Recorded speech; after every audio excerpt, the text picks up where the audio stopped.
Attention viewers and listeners of the Product and Packaging Powerhouse show. We would like to give you a warning that this episode contains sensitive topics around workplace sexual harassment and assault. Viewer and listener discretion is advised. Looking at what type of products were being offered and how we can make those better products. So that was a big challenge, one, finding vendors that we could work with who were on that, because a lot of these chemists and cosmetic chemists, a lot of the companies use kind of the same people.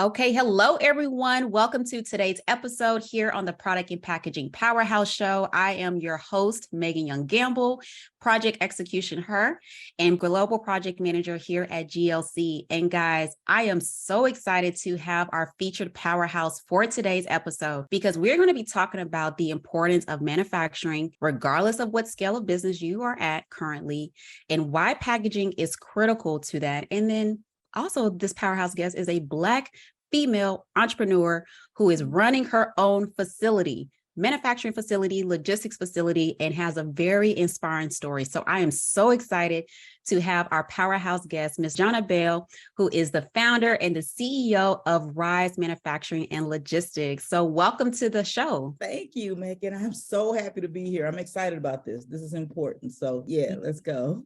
Yes, let's do it. Let's do it. So go ahead and just share a little bit with our audience who you are, how you got started, and how RYZE came about. Okay, well, I'm SoJohna Bell. I'm CEO, as she mentioned, of RYZE Manufacturing. And RYZE came about, I have been in the beauty industry now for 20 years. My family owned our own salon. And growing up in the salon, I just kind of remember the days when we would have like Dudley representatives come in, and they would come in, and there was just like a relationship between the representatives and the stylists and the salon owners, that sort of thing. And so every week they would come. I mean, we were young, we were just kind of, there, but we were also excited because they would sometimes come in with new products and that sort of thing.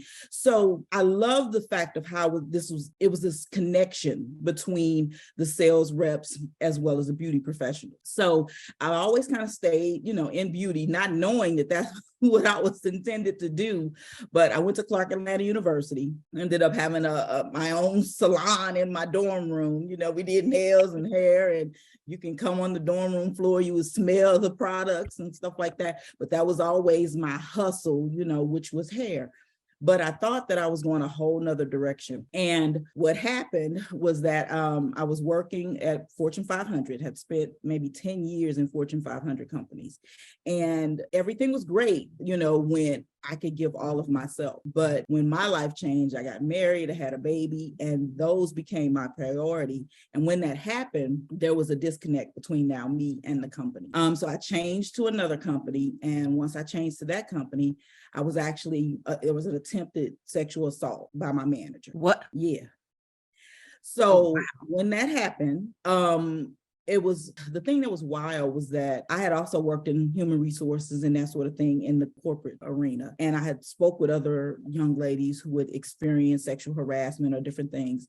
But once it's you in the position, everything changes. You question yourself. Was it something I did? Or that sort of thing. And from that point, I went and spoke to, their HR, and I was told that unless he continued it, then, there was nothing they could do. They needed to establish a pattern. And from that point, it was like, you know what? I can't do this any longer. I'm just walking out. And, the family was like, what are you doing? You're leaving that good job. You've been there 10 years, that sort of thing. But I just knew all of what I brought to that company, all of what I was dealing with, and could do this for myself. I didn't know how. I didn't know how it was going to all, kind of come together. But I felt that all the energy and everything that I give to them, I'm now going to put that into myself and my own company. So I went to our salon, which was really nothing more than a write-off for my parents at the time. But I'm like, okay, I'm about to work here. And they were like, what you gonna do? I'm like, I'm clueless, but I'm about to work here. So from that, my sisters and I started doing tree braid, and it was just the best style to me. It made total sense. And we started doing that. I guess that was in '02, and the business grew. And we decided, well, while we're doing this, it would only make sense for us to offer products, extension, everything that the customer needed. We needed that to be a one-stop shop. We said, okay, well, so we went on a hunt. We started finding, the hair we were going to use, got that. Now, what about the products? So we worked with, a couple of product makers, and before we knew it, we were like, well, we want to private label our own line. And that's how we came up with our Lady Elegance line. So once we developed our little system, we were like, okay, this is it. This makes sense. Yeah. Why is it that when we go get our hair done, our braids or whatever, we're running to the beauty supply store? And that whole process that I spoke of before with having the Dudley reps and all of that didn't exist any longer. Now you got, before you could go into a Walmart or Walgreens and you couldn't find a Black product. Mm-hmm. But now it's like, okay, they found out how profitable we are and, our products and how we feel about our hair. And now they got rows of our products. And, just looking at just that, I just became more and more intrigued and more intrigued. So my aha moment, one day I'm sitting around and I started doing some research on Madam C.J. Walker. And I'm doing it and I'm like, okay, I'm just trying to just understand who she was as a person. And I learned now, let me background, I'm from St. Louis, Missouri. And I grew up down the street from what's called Echo Children's Home, which was owned by Annie Malone. We also have a annual parade that's been around like 125 years, which was the Annie Malone May Day Parade. But I then found out during my research on Madam C.J. Walker that she used to work for Annie Malone. Wow. And I'm like, hold up. I only knew Annie Malone as, the orphanage home. Mm-hmm. What does this mean? So now it was like a beautiful mind moment. I had poster boards all along my room. Yeah. I'm doing a comparison between the two women and finding out that actually the woman who started the Black beauty industry was Annie Malone. She was a chemist. Wow. She started with her Poro hair care products. And this May Day parade that we participated in every year, didn't know that the way that came to be was that she had this building. She had her own manufacturing company. She was producing products. She was selling. She put thousands of women on, creating opportunities for them, empowering them, and taking them. At that time, it was only washerwomen jobs and maids. And now she gave them an opportunity to create their own financial future. So oh my God, this is awesome. And this woman is from where I'm from. How do I not know about her? How is this not in our history books? I went to beauty school. Why didn't we discuss this? It was just on and on. Literally about a week of just research and finding out, okay, by the books, by the tax returns, she was literally the first female millionaire on record. And she did that all through beauty products. So again, that was my aha moment. I'm like, wait, I've seen what it's done for my salon. I'm seeing the pioneer of it. Mm-hmm. I can do this. I can do this too. So I started with the formulas that we had. We created those. We took those and made those stock formulas, and took those stock formulas and started offering them to other shops and salons, saying, okay, well, what are your specialties? What do you do? How can we take this and customize this to fit your business? And then the talk track was that no one that walked out of your shop or salon should leave without a bag in hand. It's an additional revenue stream for your business. We are always behind the chair. And if you go into a lot of Black shops, they're not retailing products. Why don't we retail products? We're sending them to the beauty supply store. You're not getting anything from that. You send them to Walmart. You're not getting anything from that. So this was a system that I was wanting to create that would bring that old thing back, where we could work collectively as a community with something that we're supporting, we're financing, and we're going to recirculate these dollars back throughout our community. So that was back in 2017, and now we're up and going. We have major accounts, minor accounts, whatever, but we've really kind of created a system where individuals can come in for $250, start selling private label, and kind of grow as they need to, as they can for their particular business. So that's the long version of Okay, so how it all got started. So one, thank you for sharing and just being transparent about your full journey. And Annie Malone, like I've heard of her name. I didn't know she, the home, and she was originally from St. Louis. So shout out to St. Louis. Right. But just hearing like how the actual beauty industry and the beauty manufacturing started right there in St. Louis, and Annie Malone, and how she actually hired Madam CJ Walker to work there. How you're doing your research. So now here you are with RYZE Manufacturing, and how you rose above and saw the need for offering products, based upon your own experience doing tree braids. I used to rock the tree braids all the time. They're coming back big time too. I'm like, wow, I need to hire somebody because I still do them. I have some clients that will not let me go. Oh my God. And I'm like, okay, y'all, we're gonna have to find somebody. Well, maybe that should be a certification program you create. I've looked into it. I definitely have. It's some more and more people popping up with these young girls. Hey, I'm like, let's go. But but first it was always considered, oh, that's an older lady style and that. But now with it, it's kind of coming back, we can go ahead and start promoting that again.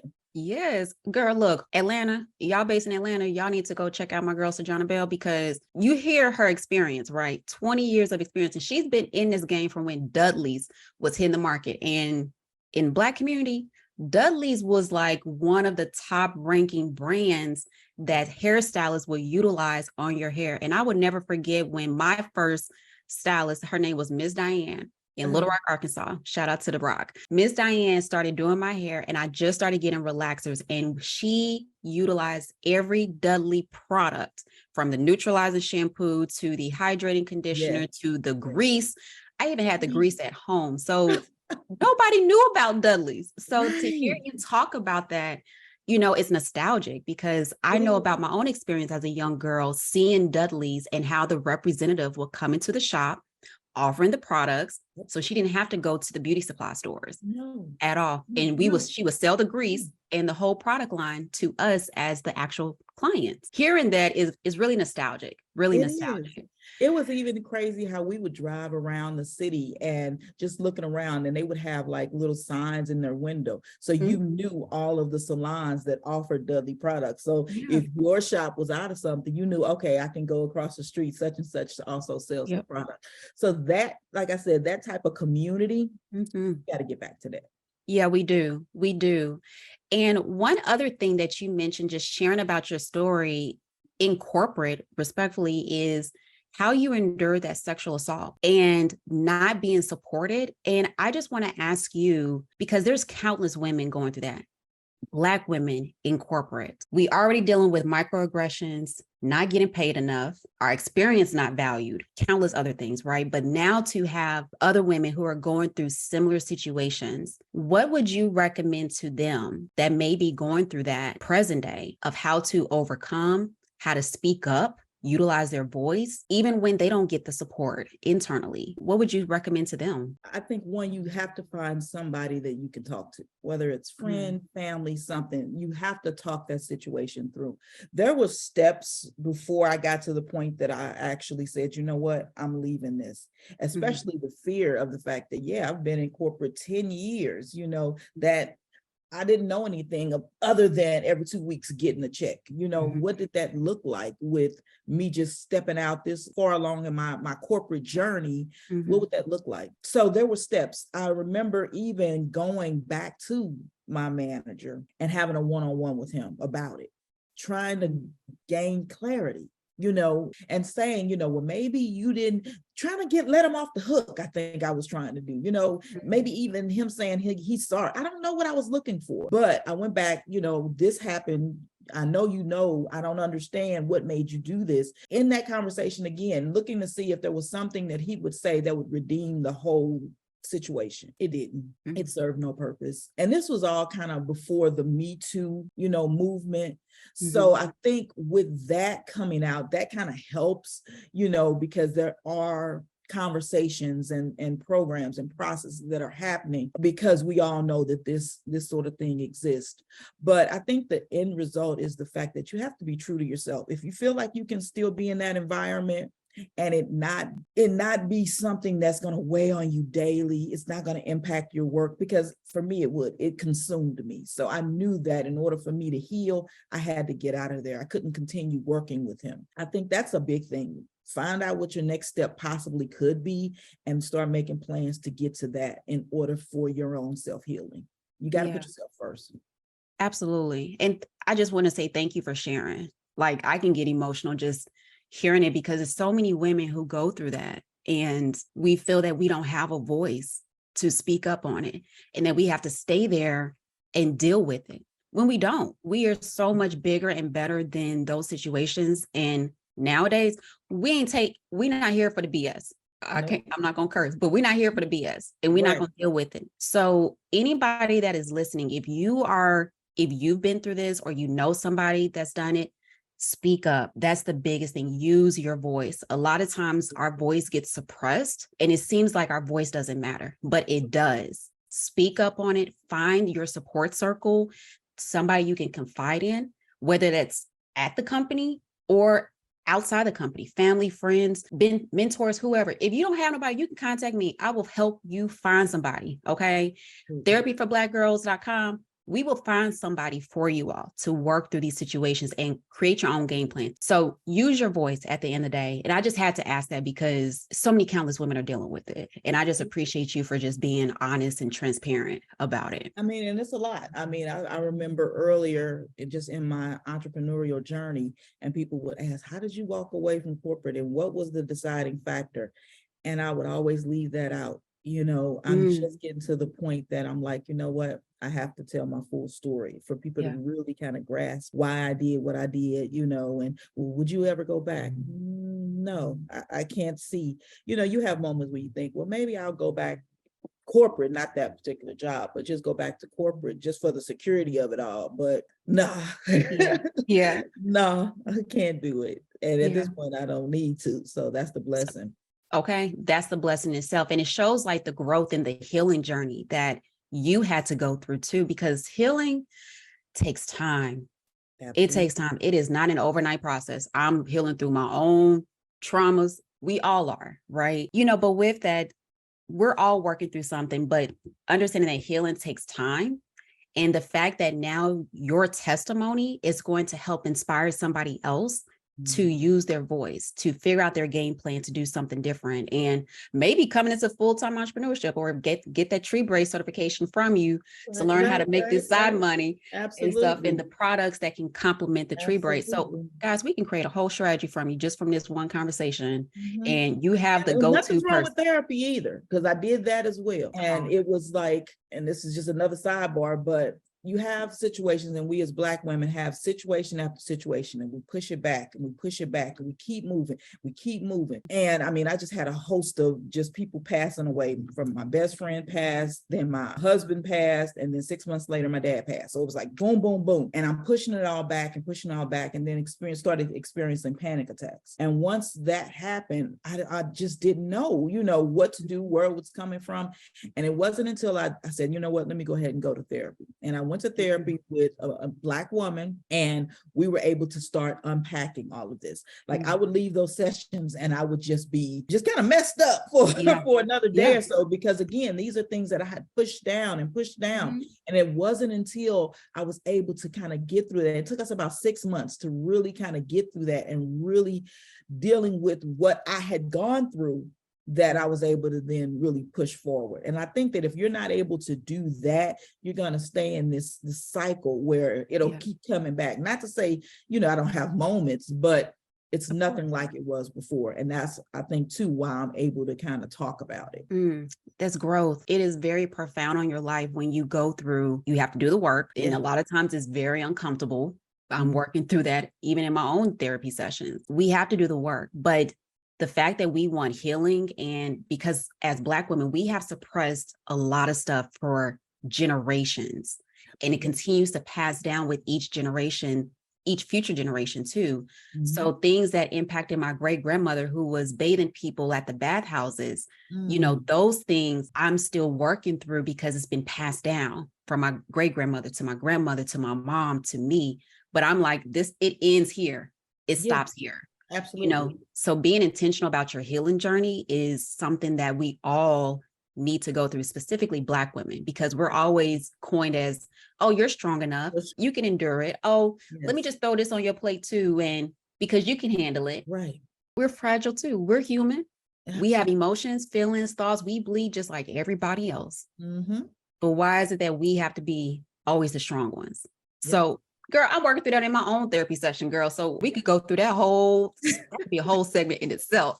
Exactly. But I'm so glad to hear that, even though you still have moments, you've been intentional about your healing journey. Mm-hmm. So that way you can be a testimony to other people, to have that resonate and transfer over into your business, to clients you service, to other people that you meet, and other people that you will meet, just from them hearing your inspiring story and how you've overcome it. So I just want to say thank you for sharing, because we don't talk about that. It's a lot of times we're always just focused on business, but we have the personal element that rolls over into the business, So I love that. Let me take a sip of water, because baby. So okay, so we're going to talk a little more positive, right? Okay, so yes. With your upbringing, you started Lady Elegance alongside of your sisters. So this is a whole family business. I love this. And how you all saw the need from braiding hair, because in the Black community, we get our hair done. Yes. Done. Yes. It is a staple. That is our crown. Our hair represents who we are. Okay. Mm-hmm. It's so much personality. So you and your sisters braiding hair saw the needed to create products. So clients leave, don't have to go to the beauty supply store that's already marked up and owned by other ethnicities and stuff. How to create another revenue stream. That's huge. Then for you all to transition that to say, I see all these other salons opening up. They want to do something similar, and they need to have different streams of revenue in their business. How can we offer our products to them and meet them where they are, to stock formulas, to customize formulas? That's right. So I love that. And even with you all starting that journey, like, what were some challenges that you all endured? The biggest one was capital. And that was another thing. That's why I mentioned how you can start with $250, with buying. Now it's called the Prestige Naturals. So we have a Prestige Naturals line, which would be like, Dudley's, where you just have this line. But a big part of that really started to resonate with me was the fact that many of the products on the market sold to us were toxic. And I've actually at this point lost both my parents to cancer. And because of that, we look at, what we're putting in our bodies. We look at what we're putting on our bodies. We have become where one of my sisters, we call her former feeder now, her name is Lafitte, but she has taken her entire backyard and she's growing everything. Wow. And it's wild to be able to go outside and pick, spinach or peppers and go in the house and cook them, that sort of thing, getting back to natural and organic. So that was a big part of it, looking at what type of products were being offered and how we can make those better products. So that was a big challenge, one, finding vendors that we could work with who were on that, because a lot of these chemists and cosmetic chemists, a lot of the companies use kind of the same people. And I found that when I was trying to hire chemists, they're questioning me on what I was doing. They felt like, oh, we're experienced, we know what we're doing, know what you're talking about, that sort of thing. So one, to combat that, during COVID, I went back to school and got my degree in logistics and supply chain management, just to have that piece of paper to say, excuse me, I kind of do know what I'm talking about, Hello. And let's talk about this and that part. So did that, and then really started looking to work with, I wanted more green, new people to the industry because they were a little bit more open. You understand the science of it, but you're not locked in to how the industry has been running because we're going against the grain. So because of that, I need somebody who's going to be ready to ride with us. Yeah.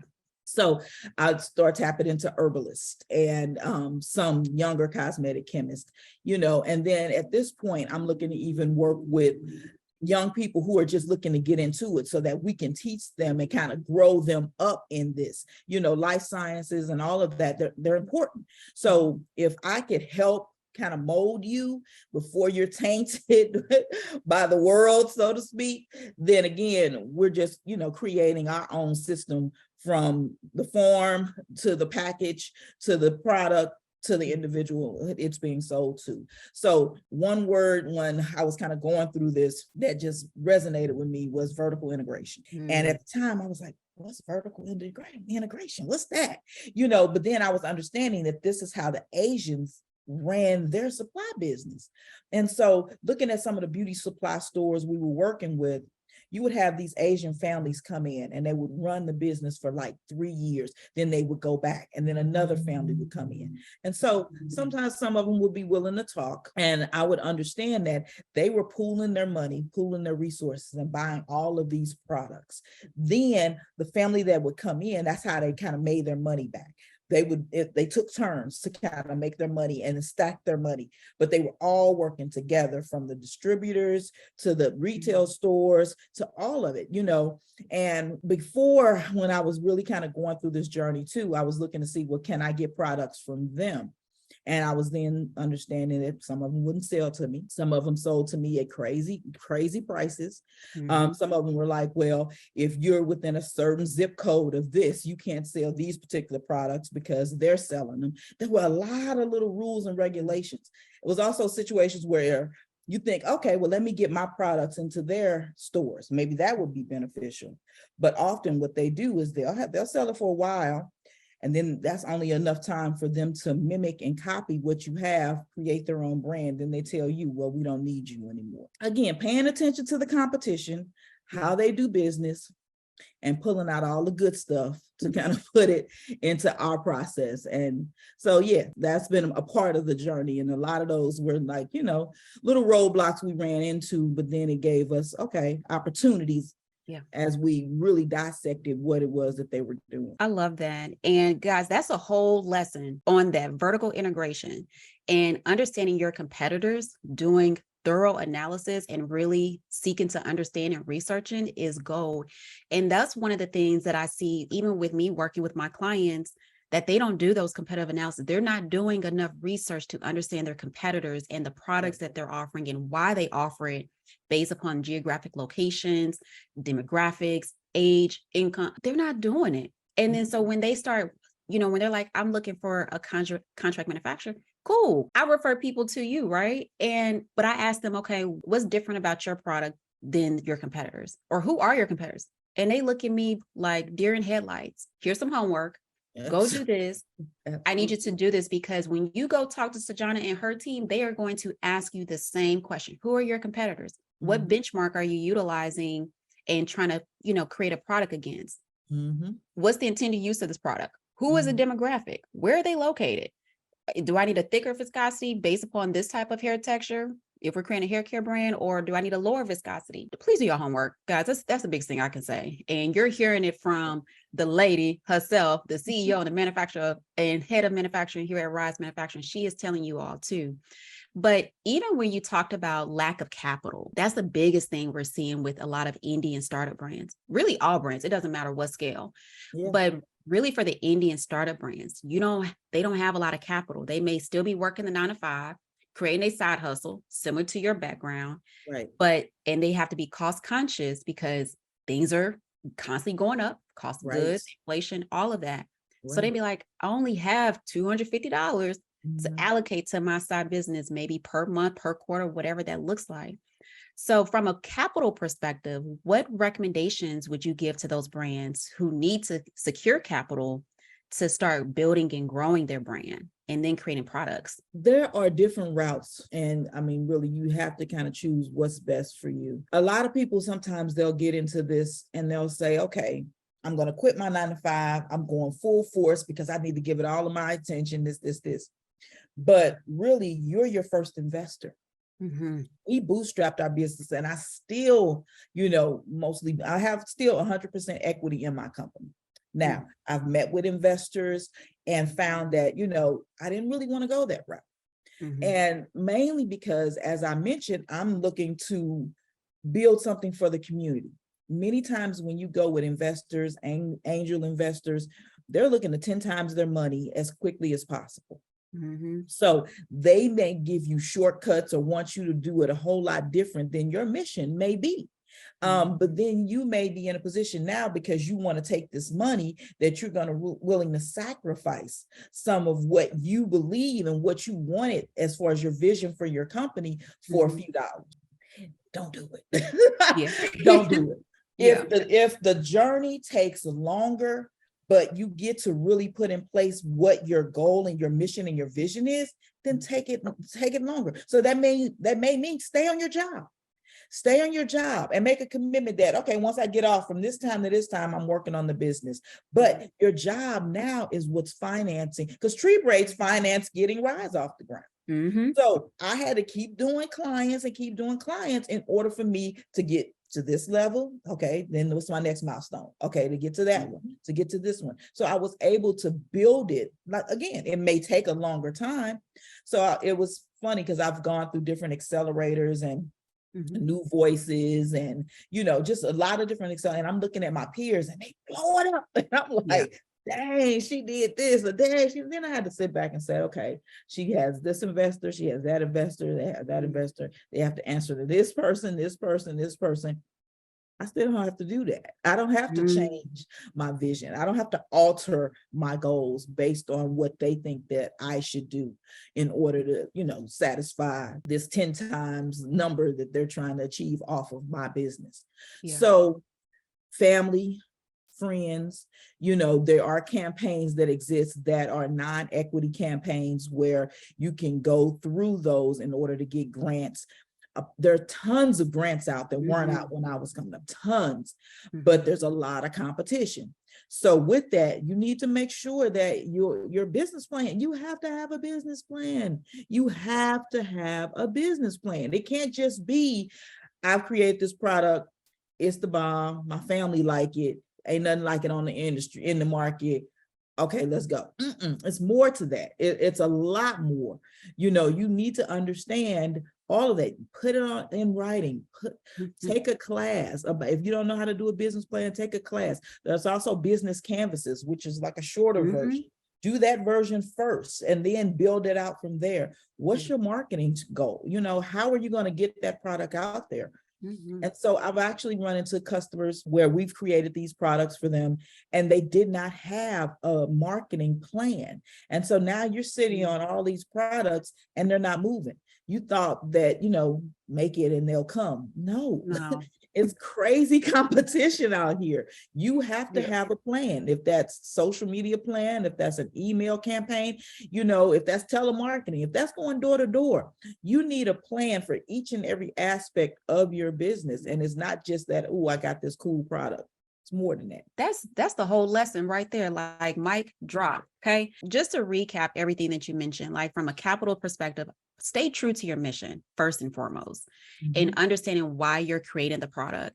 Secondly, look at different sources of investments. I tell people all the time, do not quit your 9-to-5 job. They are your investor. Use it to your own advantage and you determine when you want to exit. Okay. So don't go in at that 9-to-5 job doing your side business because they are your investor. Use that money to sustain your lifestyle, sustain your household, and then allocate to your business. And then when you're ready, you built up enough traction, create the exit strategy. There you go. And then having that business plan. Guys, free resource, you can go to SCORE. SCORE is in every metropolitan city. They do business plans for free. You can do a quick search with SBA. They have different campuses in all the metropolitan cities where they will create your business plan for you. Strategizer.com. They have a phenomenal business canvas. I use that to this day still. Before I build out my full strategic business operations plan. I start with the business canvas to get the high points and build it out further. So guys, there's so many resources to create your business plan, marketing plans, have all of that in place. Okay. You're hearing it right here on the Product Packaging Powerhouse. Like she is giving you all the gems, have that in place. So as brands are starting to, they lack the capital, they don't know what to do. They're like, okay, I'm ready to get engaged with you. They may or may not do their competitive analysis, but you should be doing that before you get into it. After listening to this episode, you're going to have that in place. And so now they come to you, they're like, well, I've been creating these products out of my home kitchen or at my family's, in my family basement, and selling it on Etsy and stuff, right? And with FDA, there is no requirement to work with the manufacturer. You can create your own products as long as the products are not adulterated. Right. So with that being stated, I personally believe that regardless of where you're at, if you only have $250 or you have $250,000, you should be working with the manufacturer to establish those best practices. And so with that, what recommendations would you give to those brands that are just starting off, have limited capital, and they may be creating their own products, but still looking at maybe engaging with the manufacturer? What recommendations would you give them to get started? My very first recommendation, and this is how we start with each client, is if you have a theoretical formula. Theoretical formula, let's just kind of make the comparison to us cooking in the kitchen. Just, regular cooking. So if you're cooking in the kitchen, it's a dash of this, it's a dash of that, you kind of put it together, but there's no specifics. So if you want to then take that and you want to scale it, you really don't know the percentages in order to scale it to make sure that it's consistent from the bottle to the case. You have to go make sure that you have that information. So that's always step one. And that's kind of the hardest part, because they may say, well, I do this, but if you've only been making, maybe let's say 5 gallons, say that's your typical thing. You're making 5 gallons and then you're selling it, you make it another 5 gallons and you're selling it, but you've never given it to an actual chemist so that they can break down your formula and give you the percentages so that you can scale this product. That is first and foremost, because if you're looking to get it from having it done in your kitchen to a contract manufacturer, the first thing they're going to say is, well, where's your batch sheet? So that they can turn this into an actual product that can one day be scaled to thousands or whatever, So it may cost. It may cost, because once you have that done, you may see that, oh, wait, the consistency is off or the color has changed, So, and also making sure that the products are consistent. You're using this vendor and now you might have to go to this vendor. And that happened a lot during COVID, because different things weren't available. So you need to know, what type of products am I using? Who am I getting these from? Do they have enough in stock that if I am going to scale this product, I can buy as little as a couple of ounces or as much as whatever, So again, having all of this and being very methodical about this process would be kind of the first, fifth, last step of doing your own product and looking forward to scale. Now, if you're fine with just selling it on Etsy and all of, then that's good. Don't worry about it, because there may be a cost. This could go from $1,500 to $5,000 just to get your formula firm. But that's an investment that you would need to make if your long-term goals is to get out your kitchen. That product composition breakdown based upon the theoretical formula, that's something that, even though my expertise is packaging, right? Brands like, I'm looking for a CM. Cool. Well, do you have your INCI? I asked them that. Do you have your product composition breakdown to specify, to your point, like how much of this ingredient, how much of this ingredient, to determine the percentages? They look at me like deer in headlights. And I'm like, this is not my area of expertise. Mine is packaging. However, I ask these questions because I work alongside of manufacturers, and the packaging complements the products that you're creating to then determining what's your theoretical fill weight, how much product is housed in the packaging. So guys, even though we're on different sides of the business, we all are one big family. And you can go to SoJohna and her team, ask them about products and packaging. You can come back over here. I guarantee we gonna say the same thing. It don't matter where we located, we saying the same thing, because we really are intentional about the community and making sure that you all are set up for success as you're growing and scaling your products. Because we want to see our products out here making an impact. Retail, boutiques, beauty supply, your own retail store, whatever that may look like. We want to see y'all win.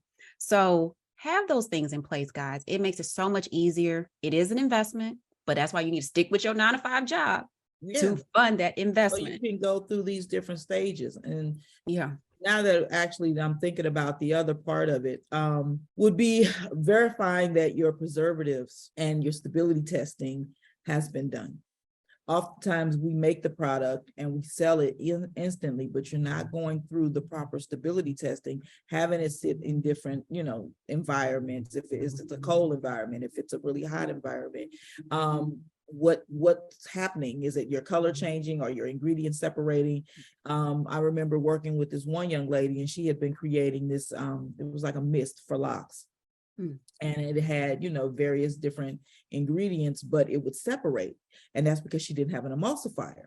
And, I know you want to use natural products and all of that, but you're going to need an emulsifier, because you don't want this to sit on the shelf and you see water and oil. It's just not, the look you want to have. You want to make sure that it has the proper preservatives. You want to make sure that no mold or any type of organisms are growing, any bacteria are growing in your product. Sometimes people may take a product and sit it on the shelf, and what would ruin your entire brand is if they pull it off a few months later and now they have mold sitting all in their product because you haven't done proper testing on it. So all of that also very important and shouldn't be taken for granted. Guys, I talk about testing till I am blue in the face. Okay. And she is saying the exact same things: preservative efficacy testing, stability testing, packaging compatibility testing, because everything is not housed in glass. You may have you have different materials for packaging, that is utilized, where you need to test your final product in the packaging, because that's a totally different test. So guys, she is saying the same. What I tell y'all, we may be in different sectors of the business, but we're all saying the same thing: testing, testing, testing. Please invest into it. It is for you all's benefit. You do not want to taint your brand because the customer put the product on the windowsill, not knowing that, probably didn't even read the caution to avoid direct sunlight on the packaging. They probably didn't even read that, but out of sight, out of mind. And now they come back blasting your brand on social media because they like, well, my product now has mold, or now I have yeast in my scalp or whatever. For guys, please just don't do that. Save yourself. Just pay it. Absolutely. Invest into it. It's more upfront, but it's going to be more advantageous for you all downstream, and prevent the hiring legal, to redoing your products, to redoing testing. Just pay the money up front. Save yourself the headache on the back end. That's the best way to put it. Absolutely. So thinking about like your own journey, you've been in this beauty space for 20 years, how you started off, in the salon, family salon, went to Clark Atlanta, shout out to the AUC here in Atlanta, to, going to Clark Atlanta, doing hair on the side, working in corporate, left corporate, came back to family business, create your product lines, to now having your own manufacturing company. Okay.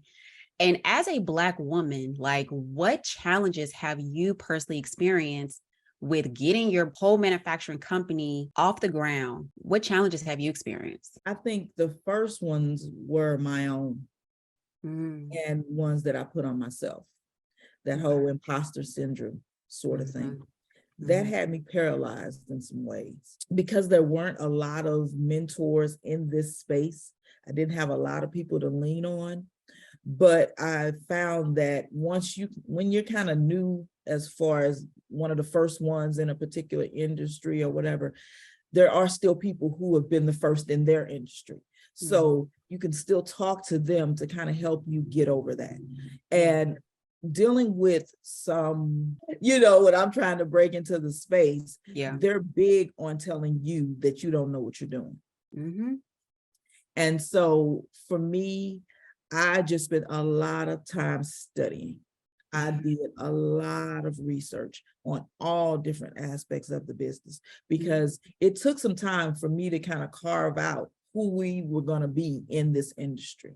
And primarily, we focus on shops and salons and helping them create revenue streams, as well as entrepreneurs. And with those entrepreneurs, I wanted to make sure that at least they had a following or individuals to actually sell through to. So understanding who I wanted to be, what my business really represented, that took a few years. It actually took a few years to really get comfortable in this space. And I'm still, kind of feeling my way out and feeling my way through it. But that was the biggest thing. The biggest block was me. And once I was able to kind of, you know what, girl, okay, learn as you go. And the one phrase that I heard and I just love, and it was like, do it scared. because we'll paralyze ourselves just, because we're so just fearful that we're going to mess up or we're going to do this. Do it scared. You'll learn as you go. You'll learn from your mistakes. You won't make that mistake again. But that was what, I guess the biggest thing that I dealt with. And I can resonate with that because, we're both creating our own businesses in our niche areas, complementary to each other, and being told by, we'll just be honest and say white males, they look at us, what do you know? I've been told, what do you know, little young Black girl? Yeah. And I know a whole lot about a lot, you know what I'm saying? And same thing for you too. Yes. It's like, oh, hold up. Like, don't come over here with that. But to that point, how we still persevere, and we do a lot of studying to this day. And it's like Nike, just do it. Yep. A lot of times we don't know what we don't know until we do it. So you have to operate sometimes scared, in order to learn, go through different detours to get to the destination, to understand, okay, I need this type of capital. I need this. Oh, I need to really be researching this because this is what's trending. Right. We haven't even tapped into the MOCRA, Modernization of Cosmetic Regulations Act, that's coming down the pipeline. We're going to table that for another day. But, with that, it's so many different parts of the business that we have to overcome and really understand that we should not be blocking ourselves. If we want greatness, we have to go and get it. Absolutely. And we have to do it scared. Simone Biles, she is operating sometimes scared, even though she is the best. The best. Okay. Exactly. The best gymnast. But she's getting older. She like, I'm scared. I'm getting older. She may not be as limber as she was, but I have to work and constantly prove myself to everybody that I can still do this, even when I'm scared in this new season, this new age. So just do it. That's the best way to put it. Like Nike, just do it. Just do it. Just do it. That's it. I love that. So as we are wrapping up our time today, I want to get into our power round. So our power round is a 30-second power round asking you about some of your favorites. And we're more alike than we realize. So I cannot wait to talk about this. So I'm going to put 30 seconds on the clock. Okay. And I'm going to see how you're able to answer these questions. So you ready? Yes. Okay. Let's go. All right. So one of your favorites is dancing. So based upon the various styles of dancing, which one ranks as your top favorite style of dance? African. Oh, okay. Come on with the beat. And since African style is one of your favorites, what movie would you say features a lot of African dancing? Coming to America. Hey, that's my favorite movie. Come on. And so from a manufacturing standpoint, packaging is critical at everything that you do. So why do you love and or like packaging? Personality comes through packaging. That's that aesthetics. Come on. And we're right at time. So I love that. Girl, you said my whole favorite movie. That's why I'm like, come on. I mean, just that scene, at the wedding, they got the feathers. It's just energy. You just feel the energy. Yeah. Look, you about to make me break out on this episode doing a dance. Okay. So I love it. So guys, as we wrap up for today's episode, SoJohna, I just want to have you share how people can get in contact with you to learn more about your private label, custom formulations, testing, and more at RYZE Manufacturing. Perfect. Well, our website is www.ryze, and RYZE is spelled RYZE, products.com.